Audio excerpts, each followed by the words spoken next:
श्रीपाद राज शरण प्रपद्य. अध्याय 12. कुलशेखर वृत्तांत.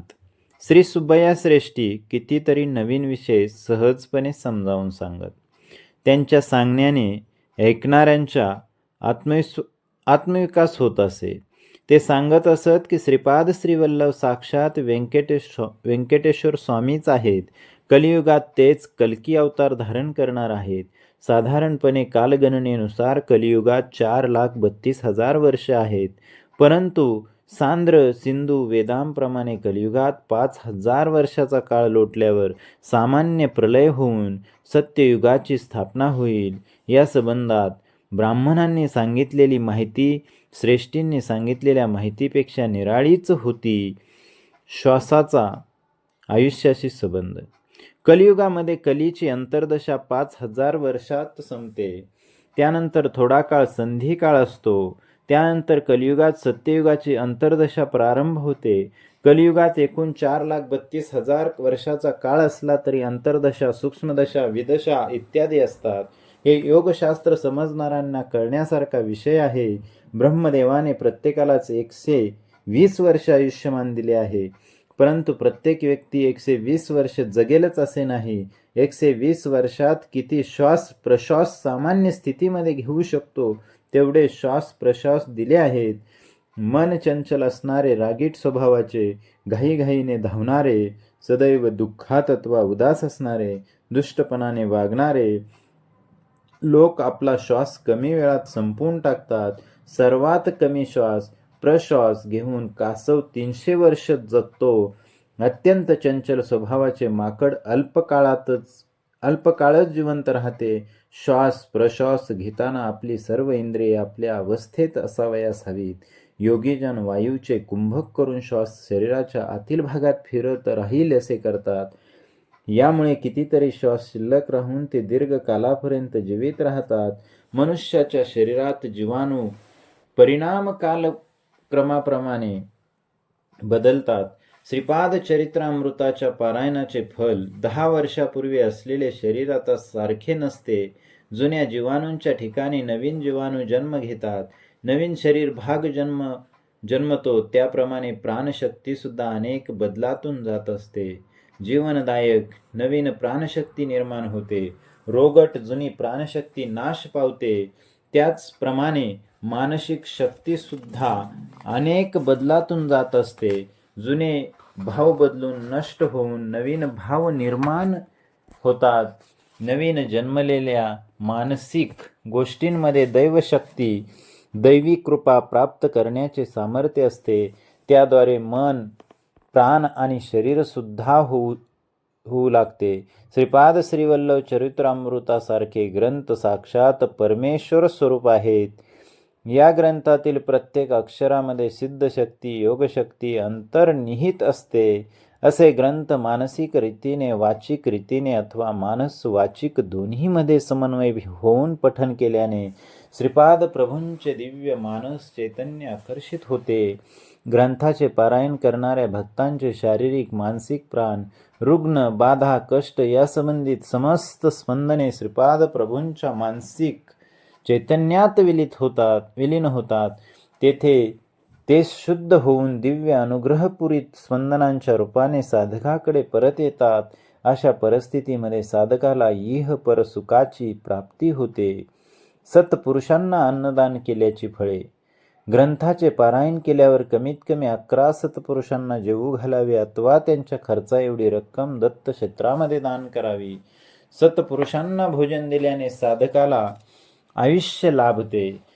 त्याला अजून थोड्या काळापर्यंत पुरणारे अन्नधान्य अव्यक्त रूपात उद्भवते. एवढेच नाही तर सत्पुरुष संतुष्ट झाल्यावर शांती, पुष्टी, तुष्टी, ऐश्वर्य इत्यादींच्या संबंधातील भोग योगाच्या स्पंदनाचा अव्यक्तपणे उद्भव होतो. कालांतराने अव्यक्त अवस्थेमधील बीजे व्यक्त स्थितीमध्ये अंकुरित होऊन महावृक्षामध्ये विराजित होतात. वनवासात असताना द्रौपदीकडून अन्नाचा एक कण स्वीकारून श्रीकृष्ण परमात्म्यांनी दुर्वास महर्षी आणि त्यांच्या 10,000 शिष्यांना पोटभर जेवण दिले. श्रीगुरूंना श्रद्धाभावाने समर्पित होऊन समस्त अव्यक्तातील बीजरूपात असणारे कालांतराने स्थित व्यक्त स्थितीत साधकाला हवे असलेले समस्त भोगप्राय प्रसाद रूपाने प्राप्त होतात. सांदीपनी ऋषीच्या आश्रमात विद्याग्रहण करण्यासाठी राहिले असताना श्रीकृष्ण आणि सुदामा एकदा दर्भ तोडून आणण्यासाठी वनात गेले. श्रीकृष्ण थकल्यामुळे सुदामाच्या मांडीवर डोके ठेवून ते थोडा वेळ निद्रिस्त झाले. सुदामाला भूक लागली होती. गुरुमातेने दोघांसाठी थोडे पोहे दिले होते. ते तो श्रीकृष्णात न सांगता एकटाच खाऊ लागला. झोपेचे सोंग घेतलेले श्रीकृष्ण झोपेतून उठल्याप्रमाणे आव आणून म्हणाले, सुदामा, भूक लागली आहे. घरून येताना गुरुमाऊलीने मुलांना भूक लागेल म्हणून काहीतरी खायला दिले का? सुदामाने नाही म्हटले. श्रीकृष्ण सुदामाला म्हणाले, तू काहीतरी खात असल्यासारखे वाटले मला. सुदामा म्हणाला, मी विष्णू सहस्त्रनाम म्हणतो आहे. श्रीकृष्ण म्हणाले, ओ हो, असे काय? मला एक स्वप्न पडले की आपण दोघांसाठी गुरुमाऊलीने पोहे दिले, ते तू मला न देता एकटाच खात आहेस. एवढ्यात सुदामा म्हणाला, श्रीकृष्णा, थकला आहेस ना? त्यातून दुपारची वेळ, यावेळी पडलेल्या स्वप्नांचे काही फळ नसते, असे शास्त्र सांगते. श्रीकृष्ण स्मित हास्य करून गप्प राहिले. कालांतराने सुदामा गरीब होऊन अत्यंत भाग्यहीन झाला. त्याने आपले कष्ट नाहीसे करण्यासाठी कितीतरी वेळा विष्णू सहस्त्रनामाचे पठण केले, परंतु काही विशेष फायदा झाला नाही. शेवटी श्रीकृष्णाचा अनुग्रह झाला. त्याने सुदामाने आणलेले पोहे खाल्ले आणि त्याला विशेष अशा राजवैभवाचा प्रसाद दिला. श्रीकृष्णाने सुदामाच्या मांडीवर डोके ठेवून थोडा वेळ विश्रांती घेतली होती. त्याची परतफेड म्हणून सुदामाला आपल्या मांडीवर झोपून त्याच्या पायातील काटे काढून त्याचे पाय दाबून दिले. कर्मसूत्र किती गूढतेने कार्य करते हे प्रभूंनी ह्याद्वारे सूचित केले. मल्लयुद्धात प्रवीण असणाऱ्याचा गर्वहरण. श्रीपाद प्रभू 4 वर्षाचे असताना पिठाकापूरमध्ये मल्याल देशातील एक मल्ल आला. त्याचे नाव कुलशेखर असे होते. तो सप्तगिरी बालाजीचा भक्त होता. प्रत्येक राज्यातील मल्लयोद्ध्यांना जिंकून जय पताका घेऊन पिठाकापुरमला आला. पिठाकापुरमच्या मल्लयोद्ध्यांना आपण कुलशेखरकडून मार खाऊन अपमानित होणार असे निश्चित वाटत होते. त्या मल्लापैकी काही जणांचा श्रीपाद प्रभूंवर दृढ विश्वास होता. तेच आपणास या संकटातून सोडवतील या श्रद्धाभावाने ते श्रीपाद प्रभूंकडे गेले. शरणागती मागितली. श्रीपाद प्रभूंनी त्या सर्व मल्लांना अभयवचन दिले. पिठाकापुरममध्ये एक कुबडा युवक होता. तो 8 ठिकाणी वाकडा होता व अशक्त सुद्धा होता. तो काही काम करू शकत नव्हता, तरी त्याला श्रेष्ठींनी पगार देऊन ठेवून घेतले होते. तो श्रीपादांचा भक्त होता व सतत त्यांची आपली विकृती दूर करण्यासाठी प्रार्थना करीत होता. त्यावर श्रीपाद प्रभू त्या युवकास भीमास म्हणाले होते, योग्य वेळ येताच मी तुझे काम करीन. श्रीपाद प्रभू त्या मल्लांना म्हणाले, आपला भीम आहे ना, कुलशेखरासमोर जाण्यास तो योग्य आहे. भीमासारखे आपल्या पाठीशी असताना आपणास काय भय? भीमाची श्रीपाद प्रभूंवर अढळ श्रद्धा होती.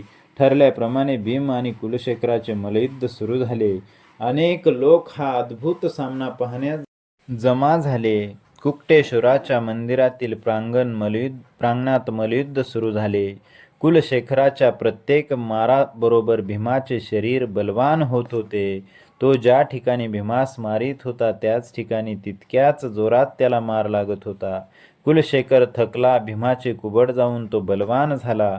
कुलशेखर श्रीपाद प्रभूंना शरण आला. श्रीपाद प्रभू म्हणाले, कुलशेखरा, मानवी शरीरावर 108 मर्मस्थाने असतात. या सर्वांचे ज्ञान तुला आहे. भीमाचा केवळ माझ्यावर विश्वास आहे. मी त्याचा रक्षक आहे, हे ज्ञान त्याला आहे. तू अहंकाराने फुगला आहेस. आजपासून भीमाची सारी दुर्बलता तुला देतो आहे. तुला अन्न वस्त्राला कमी पडणार नाही.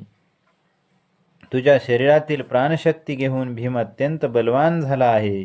तिरुपतीला असणारा मीच आहे. कुलशेखरला क्षणभर श्रीपादांनी श्री व्यंकटेश्वराच्या रूपात दर्शन देऊन कृतार्थ केले. श्रीपादांच्या लीला अचिंत्य आहेत. त्याची करुणा प्राप्त करणे हाच आपल्यासाठी एक मार्ग आहे. श्रीपाद श्रीवल्लभांचा जय जयकार असो. अध्याय 12 समाप्त झाला.